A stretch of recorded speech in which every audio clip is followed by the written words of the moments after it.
Quand on recherche une solution particulière f0 d'une équation différentielle linéaire du premier ordre à coefficient constant et avec un second membre sympathique, on ne passe surtout pas par la méthode de la variation de la constante, mais on construit à la main une solution particulière f0. Considérons notre premier exemple. On a pris comme second membre un polynôme du second degré. On imagine très bien qu'on puisse trouver alors une solution particulière f0 du second degré. Pour la trouver, on remplit le tableau suivant, puis à l'aide de techniques classiques, on exprime ce polynôme-là comme composant linéaire de ces polynômes-là. Ceci fait, on a alors tout de suite une solution particulière f0 pour cette équation différentielle-là avec ce second membre-là. Considérons maintenant notre second exemple. On remplit ce tableau-là et on en déduit tout de suite une solution particulière de notre équation différentielle avec ce second membre-là. Troisième exemple. On considère maintenant ce second membre-là. Naïvement, on croit pouvoir trouver une solution particulière de la forme a exponentielle 2x. Mais c'est impossible, car exponentielle 2x étant solution de l'équation différentielle sans second membre, on a 0 ici. Que faire alors? On rentre maintenant dans notre machine x exponentielle 2x. On obtient cela à l'arrivée et on obtient alors tout de suite une solution particulière f0 de notre équation différentielle E, à savoir f0 de x égale 3x exponentielle 2x. Passons à notre quatrième exemple. On considère maintenant cela comme second membre.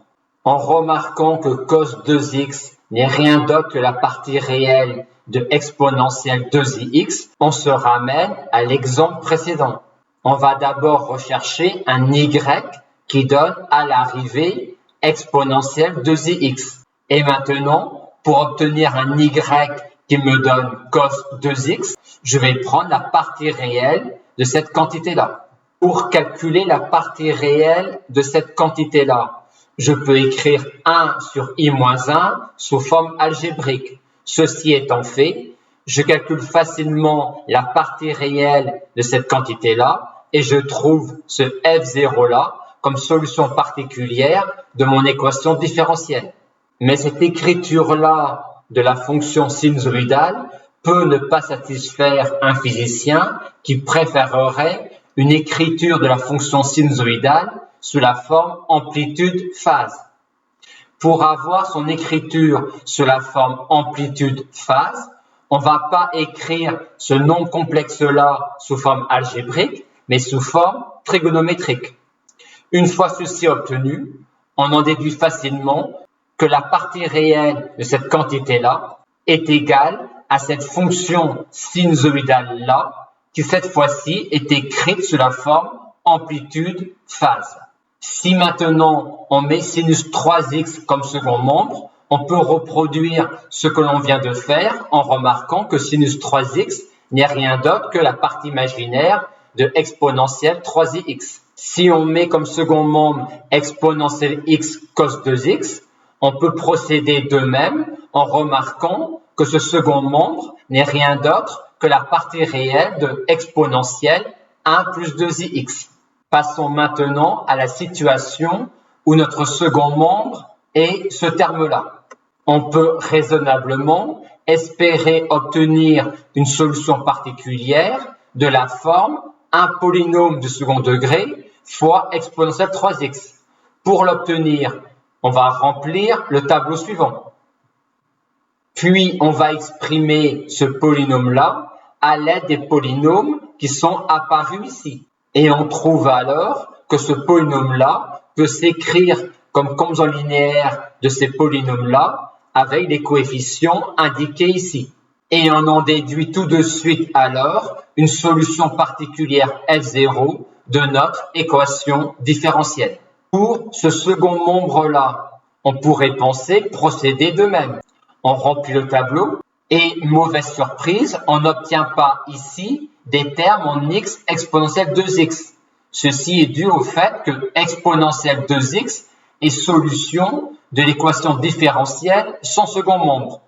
Que fait-on alors?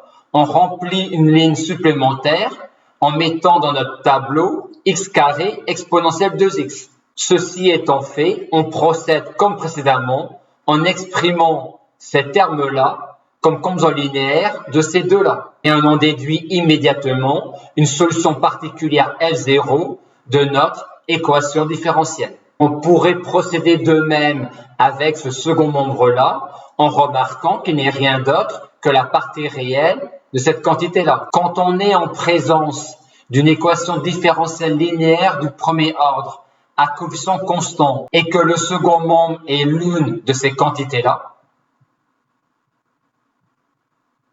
on ne fait pas appel à la méthode de la variation de la constante, mais on construit à la main une solution particulière F0. Et si notre second membre est une somme de seconds membres que l'on vient de voir, on additionne alors les différentes solutions particulières obtenues.